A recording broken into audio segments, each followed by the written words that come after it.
Right. Good evening. If you're joining us right now, you have just missed the tail end of the Daily Report with the great George Maringa. You can catch that on YouTube right now. But what we are in right at this moment is the People's Court. And as we like to say, the People's Court is here, the people are here, and the court is in session. Tonight, we want to look at a subject that is close to the hearts of you and I. It's about our community, it's about our daughters, and particularly the worrying levels of teenage pregnancies happening across the country, specifically in the counties. The Kenya Human Rights Commission recently flagged some really distressing numbers. And some of them are here, some of the members of that commission are here to help us understand exactly why they were raising alarm and what is it that we need to pay attention to. And we also have assembled a number of experts and people with insight and experience on this matter to be able to shed light and have a session where all of us can learn and take away something that can impact our lives. Now, lady and gentlemen, shall we do introductions? Absolutely. Linda, take it away. You know, I was just looking at the numbers and quite worrying, and I'm glad that we have one of them from the Kenya Human Rights Commission to speak to these numbers. That's actually what disturbs me. But for a moment, I was actually thinking about these girls and, you know, asking myself, just who are these people that impregnate them? Could we be having those ones that are young ones, you know, in terms of, you know, the men, the male side of it, that are actually even as young and are engaging. You know, we keep having this conversation about the age of consent and all that. And, you know, we have said about, you know, we've talked about some of the causes that actually would get us to have our kids, you know, engaging and, you know, getting pregnant at very tender ages. And we ask ourselves, why is it that we cannot address some of these concerns? We are still talking about poverty in this time and age. Absolutely. Upon that declaration by the first father that, you know what, we want to kill poverty, we want to deal with illiteracy, we want to deal with those. I mean, these are the main reasons that are actually getting our girls to this point. Just why? So, Linda Alela is my name. Welcome on board once again. And of course, my name is George Maringa. We did tell you that the people are here. We have a combination of wonderful ladies and gentlemen, our wonderful guests. And so we'll give each an opportunity to be able to tell us their name, where they, which organization they come from, and what they do, because this is an important conversation that concerns you. And but in the history of this program, let's appreciate that for the very first time we're having more ladies in studio. Absolutely. Let me tell you something. So what happens is, this is beautiful. Most of the time, the ladies that we invite for the show, they tell us, oh, it's late. Mzee hajapeana visa. Mzee na watoto visa. But today, we have seen a majority of the guests are actually female, 2/3 gender rule. Absolutely. And you guys are now the minority. Fantastic. We're doing well. We're doing very well. We're doing very well. Let's start with Charity. Yes. Please tell us who you are, where you come from, and what you do. Good evening, everybody. Good evening. My name is Charity Njeri, and I'm a mother, first of all, and that is why I think I'm here, because I started being a mother in my teens. So I'm here representing the teen mothers who walked through that journey and are now here to tell the story. I'm a founder of Teen Mothers Arise Initiative, an organization where we take care of the teenage mothers and especially dealing with giving them re-entry back into the education system. Wonderful. Beautiful. Excellent. Okay. Hello, my name is Caroline. Like Charity, I run an organization called Ustawi Girls Initiative, focused on empowering teenage mothers by just educating them on what do you need to do. What do you need to think about? You think we talk about mental health a lot, but you don't know that they actually go through a lot. I talk from a place of knowing, because I was a teen mother at 19. Right now, I'm not that old, but I am old a little bit. But I know what they go through. I understand from a perspective of a teen mother, and that's why I'm here today. Brilliant. Karibu. Good evening, viewers. My name is Robert Waweru. I work with the Kenya Human Rights Commission as a program advisor for a number of issues, including sexual and reproductive health and rights. You can pass the mic to her. Good evening. My name is Brian Ulang. I'm a human rights lawyer, and I also work for Kenya Human Rights Commission. Right. And of course, he's got a constitution in hand. He's got a legal pad. Legal pad and a constitution. And a copy of the constitution. This is the Bible. You know, one of our biggest problems is actually on the legal perspective. I mean, what happens to him? And it's good that we have him. That we have him. So Excellent. definitely we'll also be getting that insight, which will be quite helpful for them. Yeah, I think we go all the way back. Nancy Lynn, I believe. Good evening, everyone. My name is Nancy Lynn Kavuka. I work for Reproductive Health Network, a non-governmental organization, and most of the services that we offer include service delivery, advocacy for the rights of sexual reproductive health rights, and we deal with the youth in various aspects, and glad to be here. Thank you. Excellent. Karibu sana. Good evening, everybody. Good evening. My name is Mercy Wanjeri Irongo. I'm a psychologist, a youth psychologist for that matter. And I deal with the family issues, and that's where the youth are, especially adolescents. I lead an organization. I'm the founder and CEO, Mind Purpose Africa, where we engage the youths, because my mantra is the youth to find purpose, even in adolescence. Thank you very much. Last but not least. Good evening, everybody. Good evening. My name is Dr. Nyashira Muthiga. I am a resident obstetrician and gynecologist. We are the ones who deliver them, take care of them, and then we have to deal with the long-term repercussions of the fact that they were teenage mothers at some point. So this is a very important conversation. That's why we're here. Excellent, excellent. Thank you. Ladies and gentlemen, thank you for coming. Appreciate you. Bring your A game. Let's talk about this issue. And of course, I am curious. When you say, Dr. that you are the ones who deliver them and help them, and we deal with these repercussions. When you talk about the repercussions, what exactly do you mean? And just how different is it to take care of a teenage mother at that level of, delivery compared to a woman who's well grown and, ready for this? To be really honest, children are children. So even when they come to deliver, even their mannerisms, their behavior. So usually a lady in labor who's of age, how she, handles herself in labor. I delivered a 12-year-old once, and she was calling out, "Daddy, Daddy, nilete juice." That's just a child finding themselves in a situation. And then just the complications surrounding delivering them. Most of them end up delivering premature babies, low birth weight babies. They have to be in the newborn unit with their babies for long. Remember, they're still children. How they process this, they were not ready. Some of them are as a result of rape and other, situations that they really did not want to be in.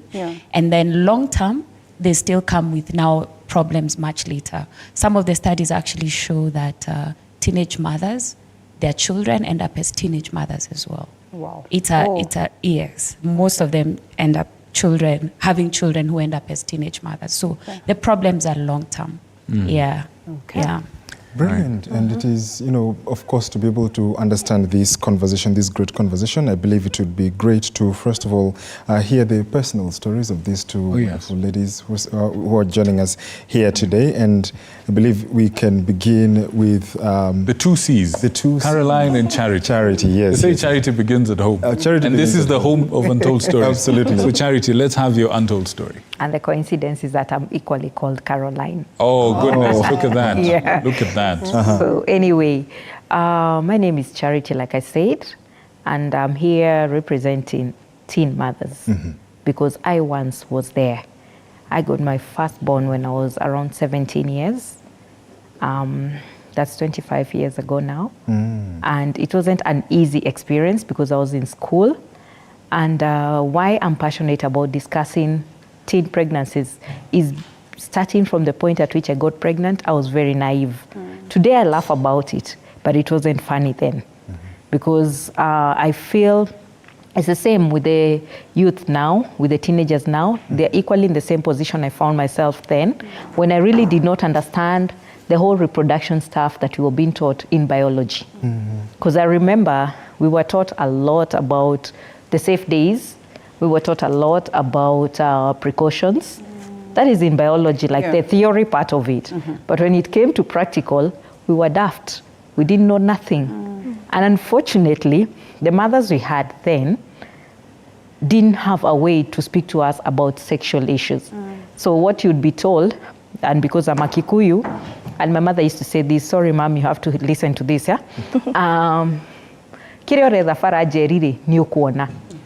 Loosely translated to what you're looking for on the road, you'll get it. But that doesn't tell you what exactly you're looking for, how you will get it, and what will happen to you when you get whatever it is you're being told you're looking for.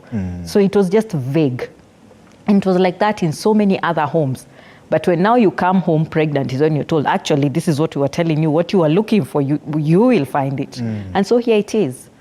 So it was not an easy experience, being that I was in school, as at that point. I was actually in my first term in Form 4. So going back to school and experiencing the whole morning sickness stuff and all that, it really didn't work well. I went to a very good school, and I was accepted. When they realized I was pregnant, they called my parents, and they had decided I can stay in school and go along with the pregnancy, study, wait for the exams. But it was not to be, because just like Daktari has said, it's not easy being pregnant when you're in your teens. Your body is actually not ready. So the risks are high. And so the school could not keep me because there were risks of the pregnancy getting aborted in school, a miscarriage happening or something. So I had to go to a day school. I would say why I'm passionate about this is because before I got to that point in life, I was a very bright student in school. I had a great future. I actually wanted to be a lawyer. And today I say I'm actually one because I advocate for teen pregnancies and teenage mothers. So I'm still an advocate in a way. But you see, I got derailed because definitely I didn't complete my education as I expected to. Here I am, a young girl carrying pregnancy, going to class. I had to be enrolled to a private school now where I can study while I'm at home as I wait for the exams. Of course, when I found myself in that class, we were different people. Others are pregnant, others expulsion, others. So you can see that class. It's a different cluster of people who've had issues in high school, tumeletwa pamoja. So you guys, you just study whatever is given to you, get the syllabus from wherever, and go through it, the Form 4 and do your exam. So there was no way you were going to pass the way you would have passed if you were in school. So that is why I'm also passionate about them going back to school. Because I know what held me and what has kept me here is that I had a mother who saw the importance of education. Right. She didn't tell me, stay at home, get a baby, and then you'll go back to school. Our discussion was, if I leave school at that point, I might not go back again. And in those years, that's exactly what used to happen. Most people dropped out in Form 1, Form 2, Form 3, Form 4, and that was it. That was the end of education for them. So I had a mom behind me who pushed me and told me, if you feel you can do this, if you feel you can go to school while pregnant, I'm here to support you. And therefore I went. Luckily we used to wear home clothes, so me and my pregnancy, I still managed to go. And finally the baby came. And the painful bit is that most people don't know. They think, msichana ameharibika. Tulikuwa tunaona, that is the kind of talk that is there. But sometimes you're so innocent. You look so know-it-all out here, but you actually have no idea. Because how I got pregnant, I thought the person I was with had used a precaution. And that's exactly how I called it, precaution. Because I was too naive to even say the word condom. Today I can say condom very easily. But then I was asking, are you using a precaution? And when I'm told yes, because I'm a foolish girl, I agree. And that's how the baby got in. When it came to having the baby, the most stressful part of it was doing the exams while my baby was at home. Because she was 3 weeks then. So here I am sitting for KCSE. I am thinking about home. I'm thinking about the baby. I'm supposed to answer questions. I missed out on most of the syllabus, so I'm working with what I have from Form 3. So definitely it affected my performance. A child who used to perform so well in school went down in performance. Like when you get pregnant when you're in school, it's all a matter of that certificate. So we say you leave school with the certificate. 2 certificates. A birth certificate. A birth certificate. And a Form 4 certificate. And most of the time, this Form 4 certificate doesn't look as you used to perform. And that's why now your life starts going downstream. Because now the dreams you had, the vision you had for yourself, the person you wanted to be gets cut off at that point. Wow. Gets cut off at that point. So that's my story. But today, that child grew. and maybe what I can add. You know, some of the time when you find yourself seated in such a panel, you get to hear something and it hits home. Daktari has just said when you asked her what are the long-term effects of teen pregnancies. Unfortunately, my daughter also went the same way, same time. Okay. Like history repeated itself right in front of my eyes. Wow. So here I am, grandmother at 36 at that time, and having to take care of my grandchild, and being left with a 2-month-old grandchild for my daughter to go back to school. So it does happen. And in this case, it becomes difficult to even question her. You cannot question her. How will you? You have no authority to. Caroline. You just have to bear with it. Caroline 1. Caroline 1 story. Yeah. I think we take a short break. Take a short break. I think we need to let that story breathe. Okay. And honor that story. So let's take a short break. When we come back, the second Caroline will get. One, but now has. Wait. So, for the sake of argument, you're the first Caroline. Caroline is your second name. Yes. You're Charity. I'm Charity. You can use Charity. I love Charity. Thank you. Yes. So we'll have Charity has begun at home. Then we'll move to Caroline when we come back after the break. Thank you.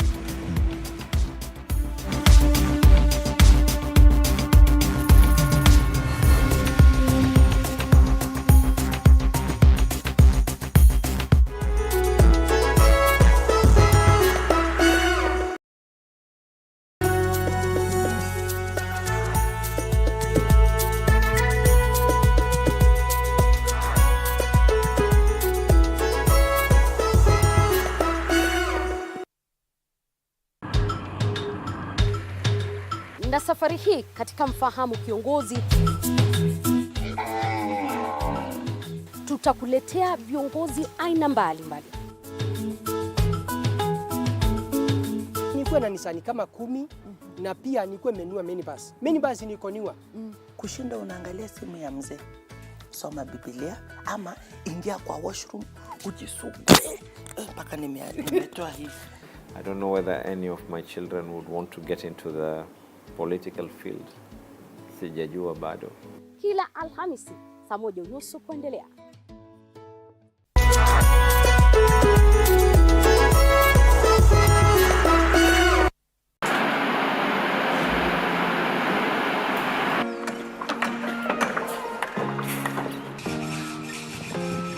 Join us on a journey through the concrete jungles and rising skylines, where every beam, every nail tells a story of progress and vision. In every aspect of life, you know, you have to look at several dynamics. From groundbreaking. Nowadays with the tech, you can check on different websites or you check online and you can see some inspiration. So at least that one would be a direction already. I'll know like what kind of style you're going for. To finishing touches, witness the dedication of the hard-working teams who bring these ambitious dreams to reality. The Realtor, Tuesdays at 6:30 p.m.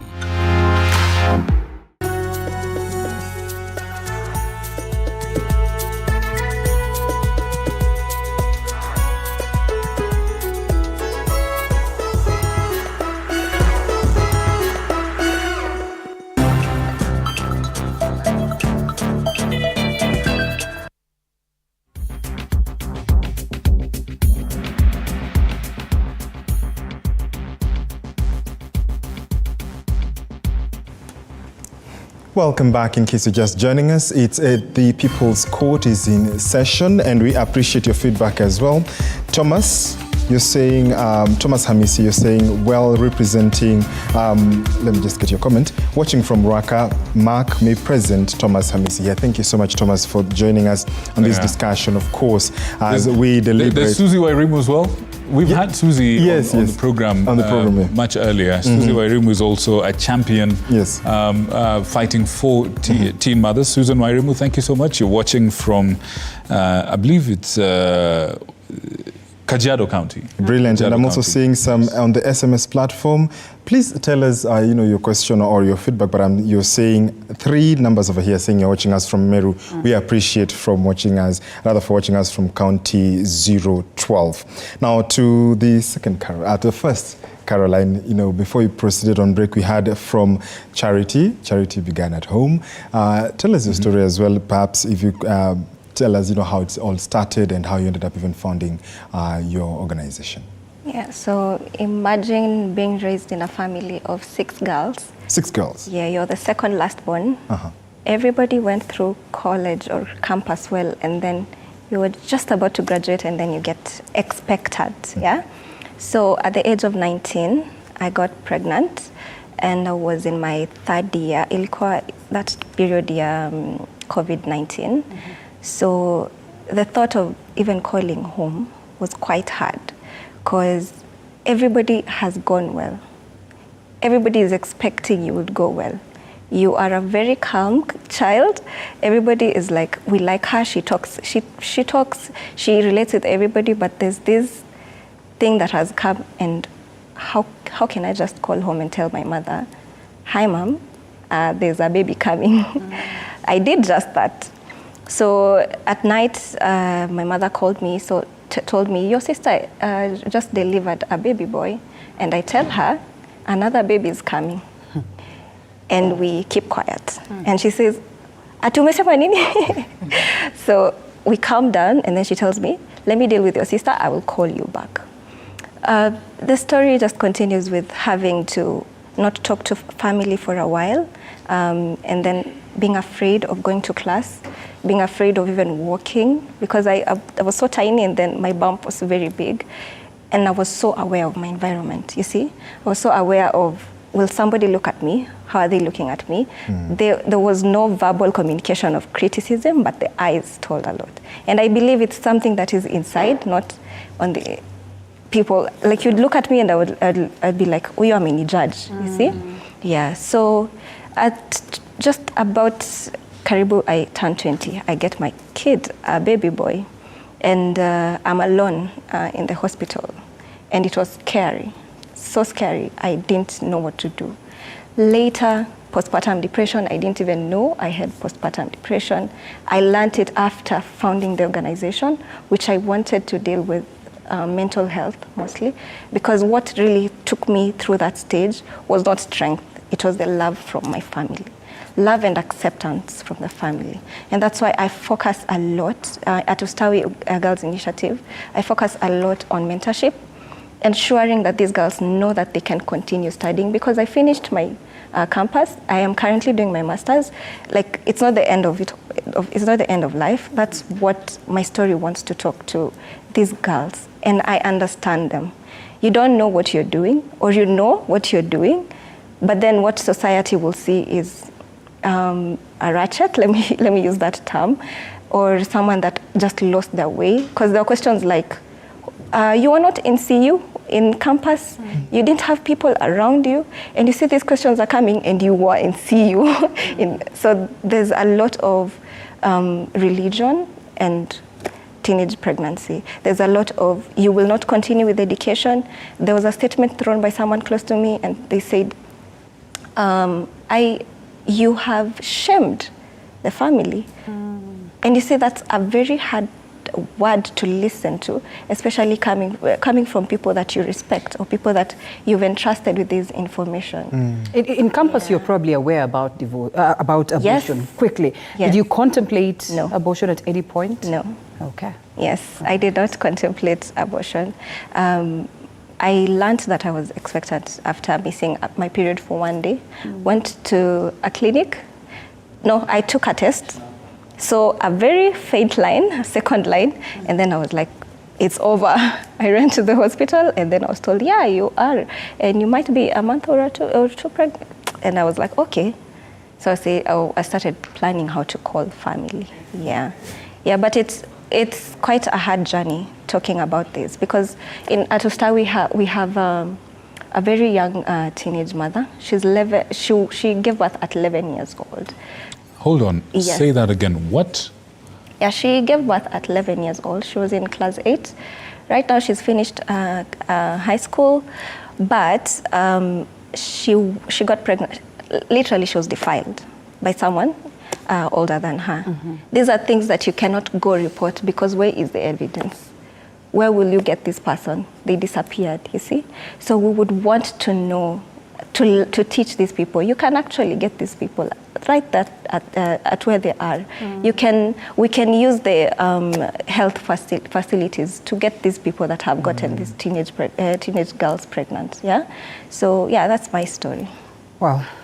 Wow, so quite some, a lot to unpack, but, the Kenya Human Rights Commission, of course, flagged some worrying statistics. Perhaps if you could take us through those statistics, Robert, and thank you to the wonderful ladies for sharing your stories, and we'll come back to you regarding how you're championing for fighting, or rather, advocating for teenage pregnancies and how young girls can deal with this, of course, even as the society at large looks at this.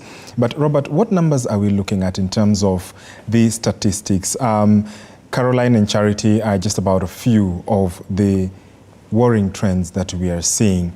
And is it important that we raise alarm in terms of how is this alarm being, shaped or being communicated? Is it the numbers are worrying because girls are getting pregnant, or the society is influencing? I think the way we need to look at it is that as a society, we are failing these girls. There are people who are in offices. They are responsible for providing the safety and welfare of our girls, but they are failing. And that's why we are seeing these big numbers. And that's why we recently, on the eve of the International Women's Day, we came out with these statistics and put to account the people that we felt bear the greatest responsibility, who are actually failing our girls. And I just wanted to, I know probably you have the statistics, but let me just go through the statistics that I have. And I think the latest statistics that we have as of 2023 is from the Kenya Health Information Systems that indicated that in the first 5 months of 2023, we had 110,821 girls who were pregnant, and that is the first 5 months from January up to May. 110,000. 110,821. And then in the year 2022, the whole year, we had 260,734 girls. In the year 2021, so that one was the year 2022, 260,731. In the year 2021, we had 316,187. And in 2020, when we had COVID, if you remember, it had become a big crisis. We had 331,549. With the data that we released presently, and where we red-carded people who we felt are failing our girls, we relied on data from the Kenya Demographic and Health Survey that was released last year. But of course, the data was collected in the previous year in 2022. And from our analysis of the data, we identified counties, that had the highest number of teenage pregnancies. And we should not be lost in these statistics. What we are saying is even just one teenage girl getting pregnant is already too many. So we shouldn't focus so much on the statistics. So from the KDHS, we identified 20 counties that had the highest number of teenage pregnancies, and we had two categories of the counties. We had counties that had the highest number of girls in terms of absolute numbers, and of course these are counties that have the highest number of highest population. Nairobi was number 1, Kakamega was number 2, Bungoma was number 3, Nakuru was number 4, and Kiambu was number 5. And then we had some other 5 counties. And then we also had counties that had the highest proportion in terms of their population. So this is in terms of percentages. So here we had Samburu, which was leading at 50%. Then we had West Pokot, we had Marsabit, we had Migori, and we had Kajiado. So in each of these two categories, we called to attention of those governors who are now in charge of those counties, because as you know, health is a shared function between the national government and the county government. So the national government is responsible for policy and guidelines, and then counties are responsible for the provision of primary health services. So here we recorded the 20 governors for failing to take concrete actions to make sure that this scourge of teenage pregnancies is dealt with. But also we put on the spot the national government through the Ministry of Health for failing to also implement policies and guidelines that should protect our girls from getting pregnant. Let's take it away from you briefly, so that at least we have everybody getting a chance before time is up. Wakili, it's interesting to look at us pointing fingers left, right, and center, and let's agree that there are entities, there are individuals that are supposed to be questioned when we have high cases of this. But just walk us through what this talk is and, at a legal perspective, talk of consent, that we have perpetrators and therefore they should get legal repercussions to it, and all this kind of talk. Because then it almost gets us confused to hear, Caroline speak of girls saying that, well, where am I going to report? After all, there's nothing that is going to be done. I might not even have proof that this one, is a culprit to what it is that I am going through. Precisely. Yeah. Thank you.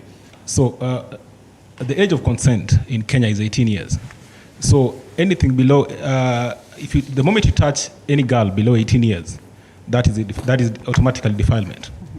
So if you look at the demographics and the statistics my colleague has talked about, you see that most of the girls affected here between the age of probably 15 to 19 years. So at 18, of course you can consent, but below 18, you cannot really consent. Section 8 of the Sexual Offences Act, of course, defines what defilement is, and it gives the categories or the punishment in which somebody can get. So, for instance, if you defile a girl between from 0 to 11, that is life in prison. Between 12 to 15, that is 20 years in prison, and I think between 16 and 18 years, that is 15 years imprisonment. And there are two ways of looking at it.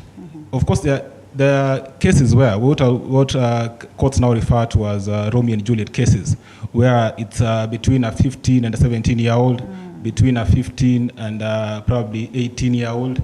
So sometimes you find that, of course, there are also boys languishing in prison because of such cases. And so then one asks the question, do you really, because these children, specifically probably in high school, between the ages of 15 to 18 or 18 to 19 or thereabout, to them this is love, right? It's not a criminal offense. So how do you then come in and criminalize love, right? And you have seen cases now, even the emerging jurisprudence from courts, where they are saying, of course, when the age gap is very little, the courts are very lenient in terms of how they treat these children. Because now if you're to apply the Sexual Offences Act strictly as it is, then a lot of boys will be languishing in prison. And of course, from I think 2020 or thereabout, courts have been reluctant in dealing with these cases. So of course we are aware that there are so many cases of defilement where probably the age gap is significantly different. So for instance, if somebody, defiling an 11-year-old, that's a problem there. And of course, there are procedures to be followed where such a thing happens. And it's not always right to say that something won't be done. Of course, we are aware our police have issues. It's one of the most corrupt police forces in the world. So does our judiciary also has a few issues here and there. But the first step, if your child is defiled, it's important the first thing you do is you report that, you go to a health or a medical facility. Right. So that that evidence is preserved, and at least you're able to see that indeed this child was defiled. Then thereafter, you can also go and report. You can go and report this to the police. But in most cases, you'll find that most Kenyans, of course, are not aware of these procedures, and you'll find that a child is defiled. You're told to go and shower. Then, of course, in criminal cases, the standard is beyond reasonable doubt. Yeah. That's a very high threshold. So the moment this child goes and showers, it means the DNA is not there anymore. It means even if you have to prove penetration, that penetration is there, because there are 3 ingredients to the charge of defilement that you have to prove. Number 1, you have to prove the age of the child. So this child has to be 18 and below. So once that is proven, you go to the second one, penetration. So you also have to prove penetration. Then the third one, you also have to identify this person who did this. So the first one, if of course the age is proven, this child is below 18, then you go to the second one, penetration. So this is where we normally sometimes have challenges, because if you don't meet these 3 ingredients, then the person goes scot-free. So in the second stage, where there's penetration, but there is penetration, but you don't go to a medical facility, you probably take a shower and such things happen, and there's no DNA probably tying this person, the offender, to this crime. So then it becomes very difficult for the court to convict, and then you'll come and blame the courts that, this guy was arrested, he defiled, but he's got free, he's walking here, but he's a defiler. But the moment you miss it from the stage of investigation, then you actually lose the case at that point. That is why you need the What case. if you give, can it be, dragged to the level where now someone gets a baby and then finally we could probably undergo this DNA test and they confirm that, well, the person that was accused is actually the father to this child? Actually, there's a case that we are currently handling where that is the same scenario, where this gentleman defiled a minor, and later on, of course, there are cases where you find also these minors engaging in sex with probably they have several partners.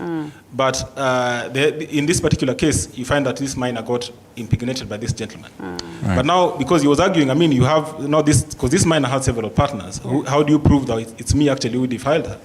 But eventually, we waited for the child to be born, and when eventually the child was conceived, we were able to do a DNA test to actually prove that she was indeed defiled. Yes.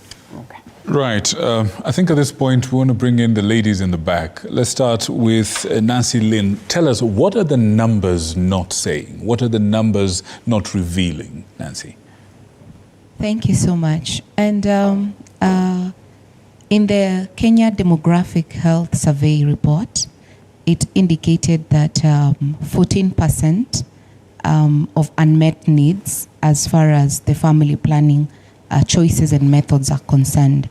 And if you look at the statistics too, it says 15% of the pregnancies are recorded for the teenage pregnancies. And not to mention, the ones who are leading in this are 38% who have no formal education at all. And that's why such cry will lead to birth of non-governmental organization, of course partnering with the Ministry of Health and other implementing partners to come up and speak about the teen pregnancies. So you get to see if, for example, in an organization where I work, you have a toll-free call center, you have a free WhatsApp number where teens actually call. And to be honest, from the age of 8 to up to 14, we receive calls daily from them, and they are asking for services. They are asking for concerns. They are crying out to be given a health information. They don't want to walk to a health facility because they fear they will be judged. Yeah. So giving this information to them, that 14% that is not met, that 14% of the teens who have one way or another have an experience of being pregnant or are indulging in sexual activities, are able to get this information. And as I said before, it is the information that is not out there to those who are there, those who are not able to access the healthcare facilities. And that's why we have the youth-friendly services and over 200 trained youth advocates in the country where they're able to reach out, talk to them. And, it's easier when you have a youth-to-youth raising the concerns and having to talk one language. Is it working?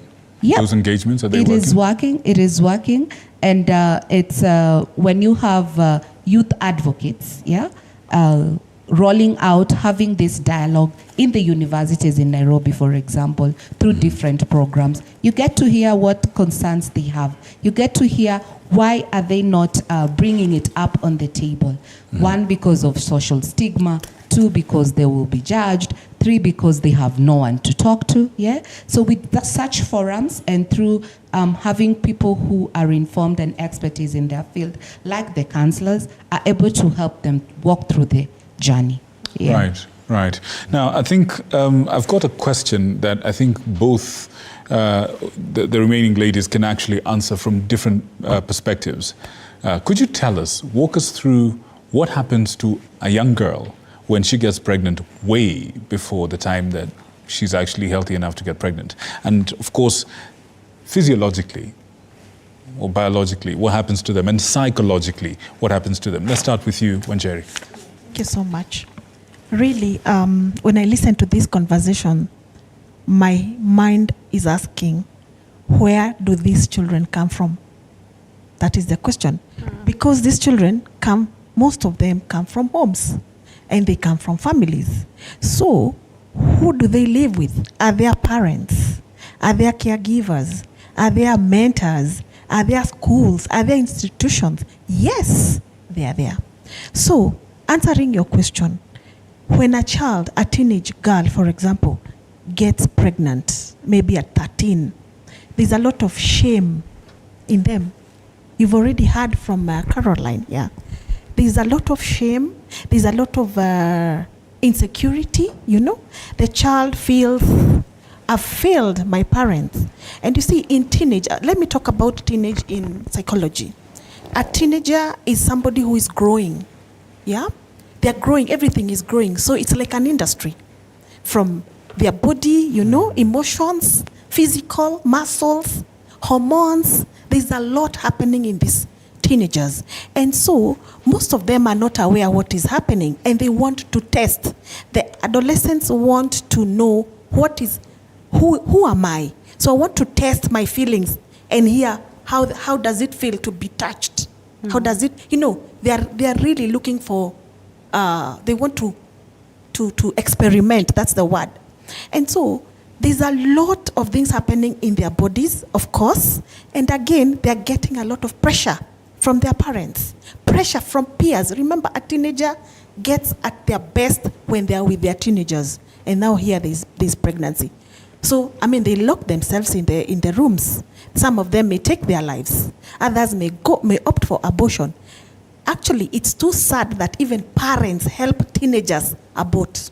Why? Because of that issue we had. Societal pressure. What will people say? Stigma. And again, we've not embraced this, and really, we have failed the girls. We have failed the society has really failed families, because even if these teenagers go to look for services of, especially in the children's office, government offices, there is little, and the blame will be to the parent. Maybe the parent was very careless. Where were the aunties? They never talked about it.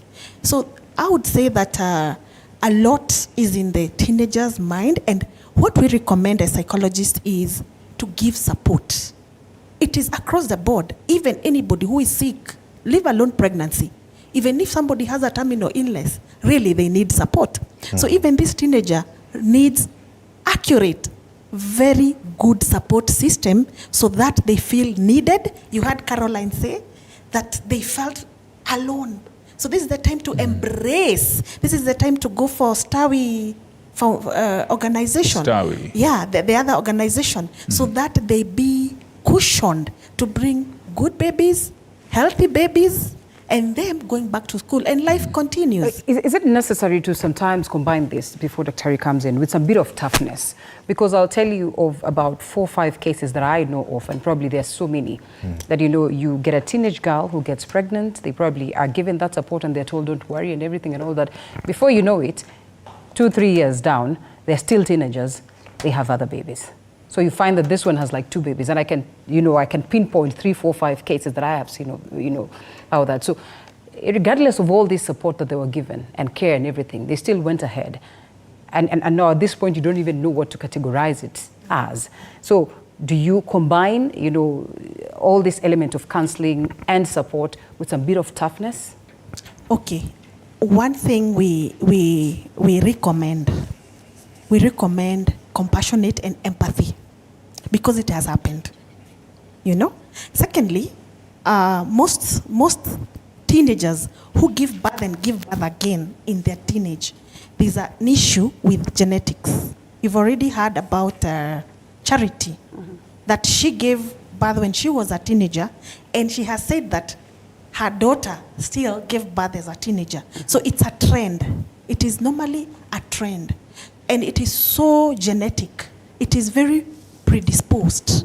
And so what happens, now that Charity knows that her daughter has a child, it is high time for Charity as the grandmother to secure and cushion the child who has been born, if it's a girl, for example, so that this replication will be stopped. Wow.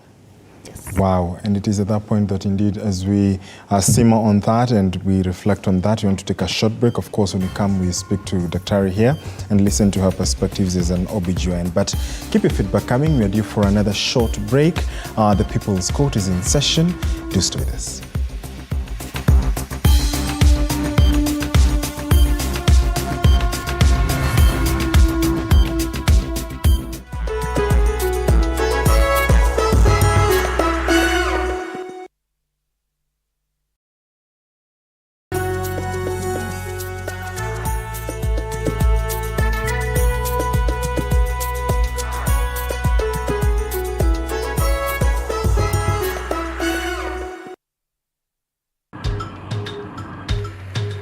Na safari hii katika Mfahamu Kiongozi tutakuletea viongozi aina mbalimbali. Nikuwe na Nisani kama 10 na pia nikuwe menua minibus. Minibus nikoniwa. Kushinda unaangalia simu ya mzee. Soma Biblia ama ingia kwa washroom ujisugue. Mpaka nimetoa hivi. I don't know whether any of my children would want to get into the political field. Sijajua bado. Kila Alhamisi saa 1:30 kuendelea.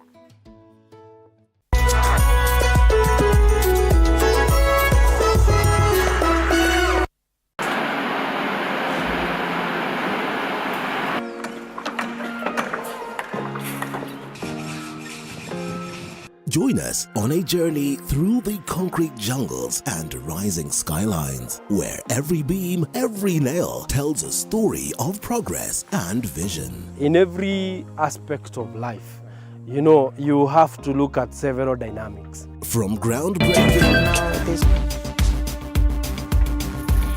Right, welcome back. Now, before we went on break, we had asked our doctors in the house, and we'd asked them what actually happens to a young girl when they get pregnant in their teens. And we just heard from our resident psychologist about what goes on the inside of them, in their minds and in their emotions and in their psyche. Now, what actually happens to their bodies at that particular time, whatever time they get pregnant, doctor? So, first of all, they're young. So their bodies most of them can't handle labor. So we have high surgeries, which of course comes with its own surgical complications. Because of the extreme age, usually issues of high blood pressure in pregnancy affects the very young and the older ones. So they are also affected by high blood pressure that comes with its own risks. There is a problem of low birth weight babies. And then because of the fear and lack of access, they are not able to attend antenatal clinics. And so they have anemia problems because they were not on supplements. Remember, they're afraid if they're living alone, the food is not enough, so nutritionally they have issues. And then, of course, the depression that we talked about. One of the biggest problems for these children, for these teenagers, is that, as somebody has mentioned, when they go for care, it is not extended to them. We have some health facilities that say we need an ID before we can give you a clinic book. So the teenager actually goes for clinic as she said, abortion was not on her mind. So she actually consciously goes for clinic. When you go for clinic, you're told, go bring your mom. But you're afraid to bring your mom at this point. So you end up coming with your mom when now the pregnancy is showing that has already progressed. These ones are also very likely to try abortions. And most of them end up backstreet. So they also come with complications of those abortions. And then the other thing is the fact that they got pregnant is most likely that it was unprotected. So they have a lot of sexually transmitted diseases, HIV being one of them, but others that cause infertility in future. So remember, I started by telling you these things are usually long-term. If you have a problem at surgery now and maybe you have postpartum hemorrhage, for example, and we remove your uterus when you're a teenager, it has implications going forward. So they are just children and their bodies are not big. They're not grown at all. Yes. So the problems are mental, which is a very big problem. And by the way, if the father is a teenage boy, he'll most likely not finish school. There's a big percentage of the boys, they are worried about this partner, they are stressed about them, they're not concentrating. So when we are thinking about the teenage girls, if the teenage boy is the father, you cannot also ignore that, if the teenage boy was the father. But if it is a case of defilement, as I was telling you when we were on break, most of these children are defiled by persons known to them. So it's usually a father, a brother, a cousin. And in an African setting, we tend to live with family members. Then the mother's boyfriend, the mother's husband, like if it's a stepfather, a neighbor, just persons around them that are known to them. So there's all that where when the mother realizes that it's her partner, they encourage them to shower and hide the evidence and then try and procure an abortion. So it's usually just, it doesn't start off with support. Image damage control, yes, rather than the rights and well-being of the child first. Yes, because if it's a stranger, you're angry. But and if you it's want cold, justice. If it's but within if the it's your household, bae, you're like, makosa ilifanyika. Let's try and cover it up. Right. So there's a lot of that. So they don't access care as they should from the beginning. There's another point that came up as we were talking, and I want to rope in the two ladies as well, and Dr. and Nancy. Re-entry back into the family setup. Somebody said these children come from mostly you come from a family. I mean, our hearts go out to the children who are on the streets, who get abused by people in authority, police officers, or even people who, I remember covering stories of young girls who are on the streets, 8, 9, 10, 11 years old, and people take advantage of them. That's different. That's harsher. But imagine the children that actually come from a community, from a family. Let's talk about re-entry.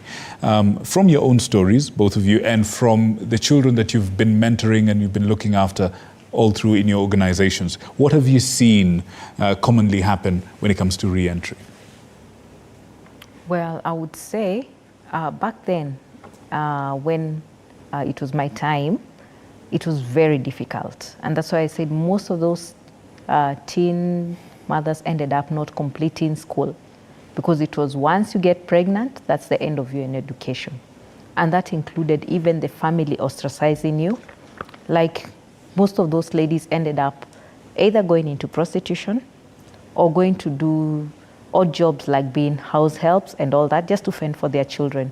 Because now, at that point, the notion was that since you can get a baby and you can get pregnant, you're now a grown-up. So take care of yourself and take care of your baby. Actually, the word used to be, I cannot take care of you and take care of your child. That is how it was then. But as years have gone by, people have learned to accept that these things are actually happening, and they do happen to any one of us, to the best of us. And parents have started now taking it easy on that teen mother and realizing I can actually help my daughter achieve her dreams by taking care of this child. And for those children that don't have either parents or guardians to take care of them, now that's where we come in. Like, we will take this girl, they will be brought by maybe people in authority or something, charity. We have a girl here and this is what has happened. How do we go about it? So we'll work even with children homes and other centers that have come up to take care of these teen mothers, a place where they can be taken care of, the mother and the child. That the mother can be having their education and at the same time taking care of their baby. So we have a place in Kajiado. There's a school called Greenland that takes care of teen mothers. So they go there with their children, meaning that even if the family has ostracized them, has stigmatized them, they don't want anything to do with them, at least they have a place they can call home and get that very basic education that they need. All right. Yeah. And beyond provision of their basic needs, and maybe the second Caroline or the first Caroline can come in, beyond the provision of, what they need, clothes, school and whatnot, talk to me about the psychological and the psychosocial, I believe is the term, the love. These are still children. Yeah. You know what I mean? And they're human beings. Every human being, no matter how old you are, needs love. You need love. Yeah. You need love. But now this big traumatic thing has happened that has disrupted the flow of love and affection that comes into and out of your life. Talk to us about some of the things perhaps that you do or perhaps need to happen for people like that. Caroline, and then anyone else who has an answer to that, please. Okay. That's a good question. I would use my family as an example. Acceptance, I think I said it when I started. I love you the way you are. This baby is not a mistake. You did not know. It is okay. What do you want? What do you need? How can we help you? So what do you want to do now? This is how you take care of this little one. This is how you feed. This is how you breastfeed. It's very hard to learn to breastfeed alone. This is how you do this. What goes around me, on in my mind at that time when I'm being told these things is, I can be calm. I am safe. Nobody wants to tell me that I'm bringing shame to the family. Nobody wants to tell me that this is going on. My family told me, we accept you. My family told me, you are a strong woman. We understand that right now, you may not see it, but a few years from now, you will see it. I tell my girls in my organization, there's a young girl who told me, nataka kurudi shule, I will use what she said. Nataka kurudi shule, na nataka kuachia mtoto. Nitamwambia aje. I told her, when we approach our parents from a point of love, and our parents have the ability or have the knowledge of the responsibilities that they can take up from us at that point, because now a mom becomes a mom, or a mom or a shosho, you end up becoming a shosho, yeah? Sometimes these parents feel like now you're returning that burden onto them. Na walishamaliza story. So wanasemanga, nimefunga, nimefunga chapter. But then when she approached the mom, she was able to go to school because she approached from, Caroline went back to school, mom. I also want to go back to school. Yeah. So what goes on when you talk about psychological or psychosocial support from specialists is, you help me settle in who I am. You help me transition from being a little girl to a mother who's a little girl. Yeah. You help me become better at making decisions rather than discriminating me or pointing a finger that you have done this, you have done that, yeah? So you help me settle in who I am and accept that and know that I can still move forward, yeah. Right. Before I throw it to my colleagues, just a quick one. Anyone else with an answer on the same before we shift? Boom.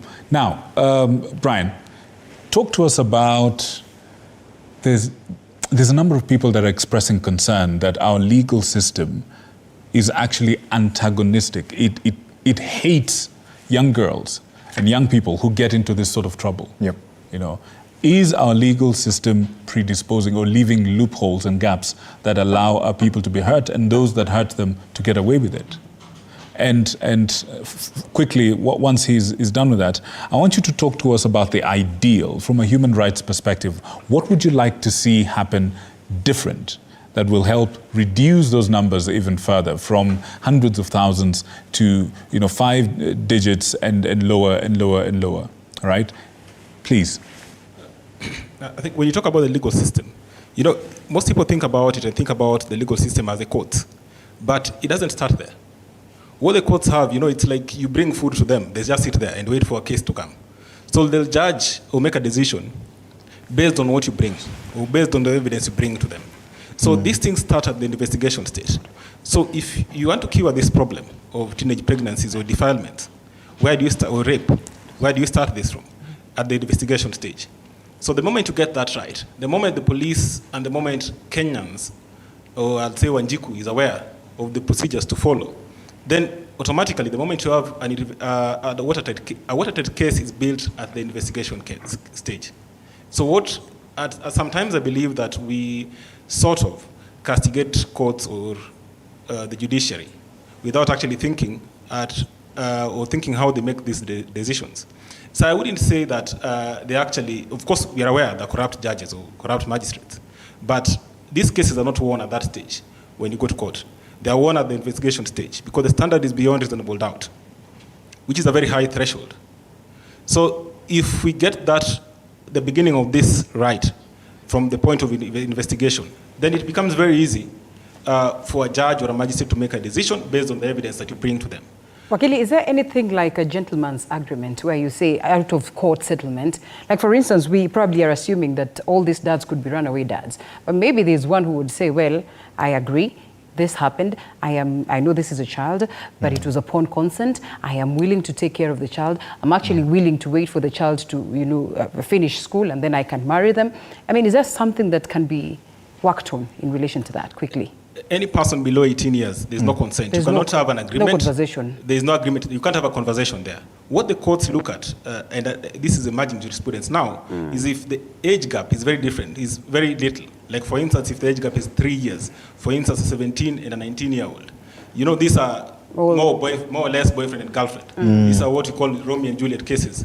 So in such cases, courts are very reluctant to convict such a boy. Or such a girl, rather, because even boys also get defiled. Yes. Brilliant. And let's hold on to that thought because we are due for another break.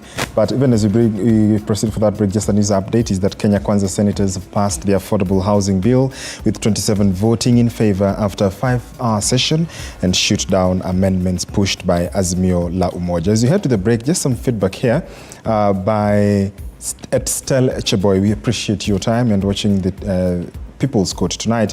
You say, a timely conversation for me as a mom to a preteen. Thank you at Caroline Kimei 5 at Charity Njeri for embracing vulnerability for others to learn, taking notes on what I can do to parent better. At TV47 hashtag People's Court. Keep your feedback coming.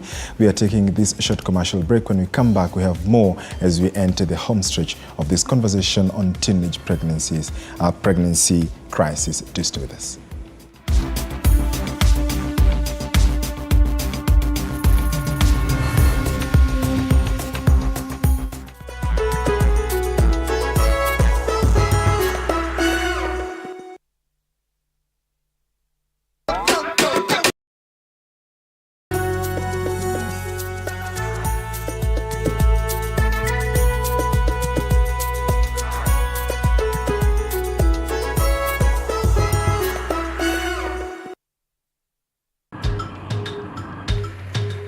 Na safari hii katika Mfahamu Kiongozi tutakuletea viongozi aina mbalimbali. Nikuwe na Nisani kama 10 na pia nikuwe menua minibus. Minibus nikoniwa. Kushinda unaangalia simu ya mzee. Soma Biblia ama ingia kwa washroom ujisugue. Mpaka nimetoa hivi. I don't know whether any of my children would want to get into the political field. Sijajua bado. Kila Alhamisi saa 1:30 kuendelea.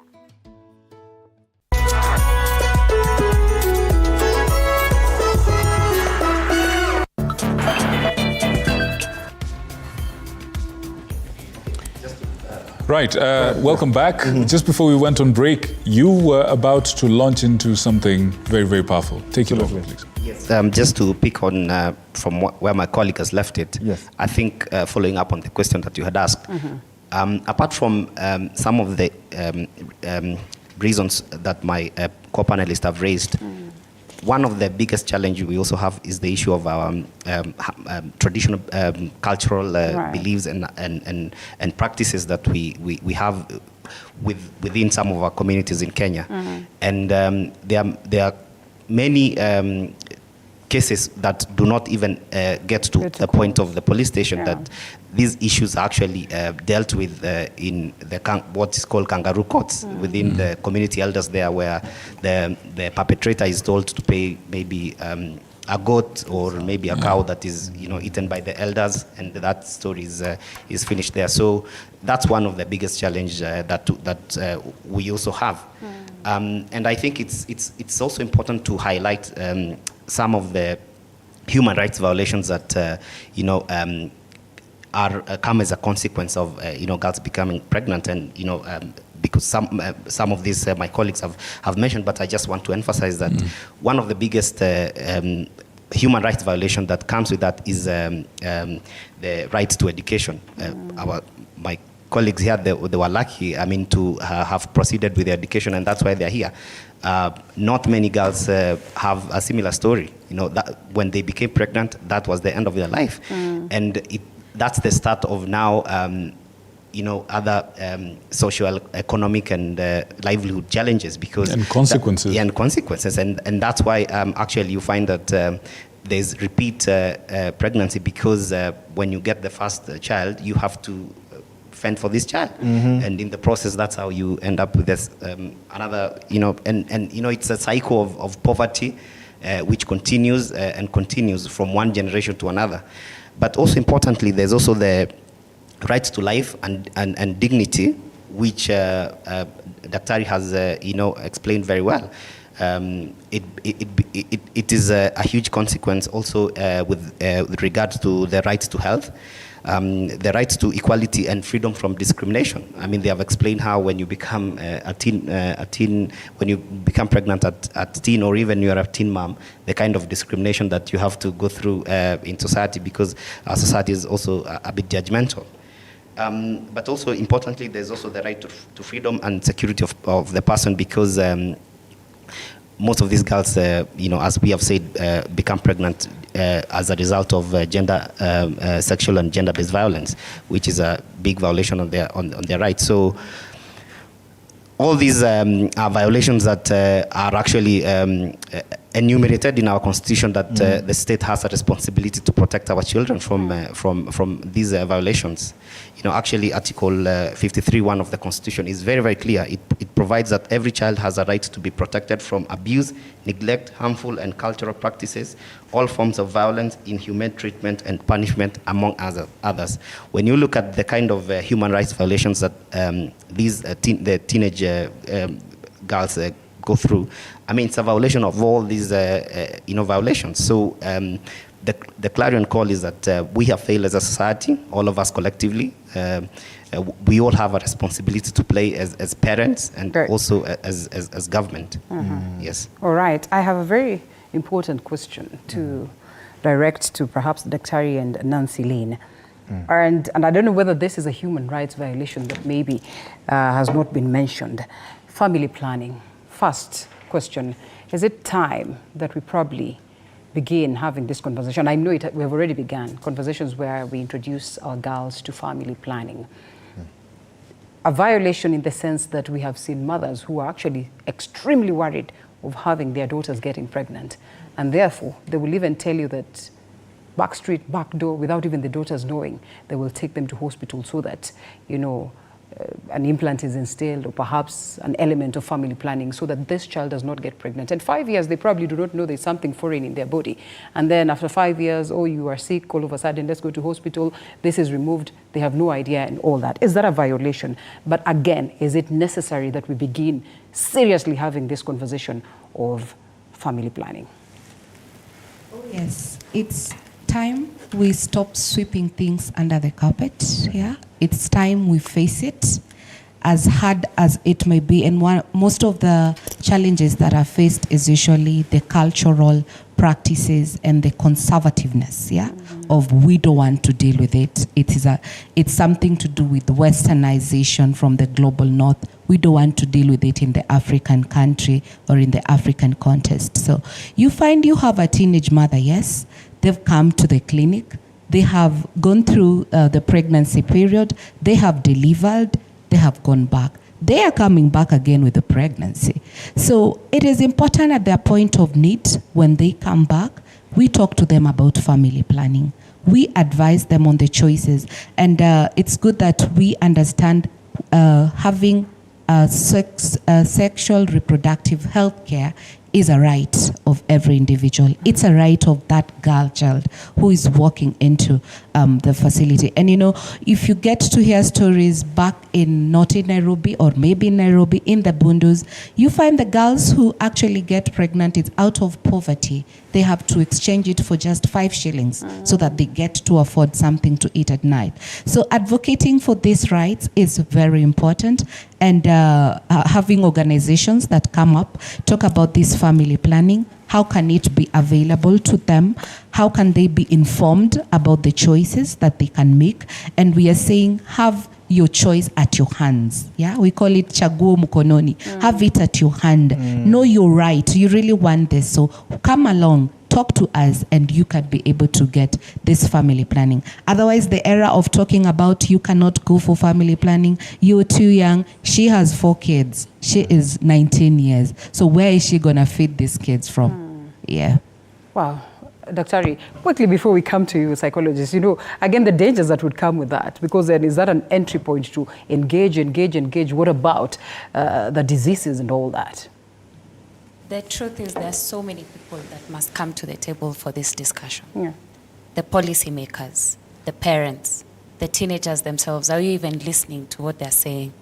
In the hospitals, we really, our decision, we are like at the end of we like usually are like damage control. That's where we are found. So when the girl comes pregnant at 14, there are people who failed that girl before they get to me. I am just doing what I must do for that patient at that point. But she belongs, as she mentioned, she belongs to a family. She belongs to school. Other people are responsible for her coming to me in the first place. So a lot of policy discussions must be had. In my opinion, a lot of youth-friendly and adolescent-friendly centers and spaces, a lot of training of healthcare workers on how to deal with young people. Because, the older generation struggle with dealing with the younger people because they already have preset way of doing things. So a lot of people have to come to the table. A few weeks ago, I put up a post and I asked, if your daughter came to me as a gynecologist and we were talking about reproductive health issues, would you be okay if your doctor talked contraceptives with your children? And a whole group of them was like, yes, please, and others were like, no, you will introduce them, you will teach them, you will create the curiosity. But by the time they come to me, the curiosity has already been satisfied elsewhere. So a lot of people have to come to the table for that discussion. Does it remove ourselves from what culturally we believe?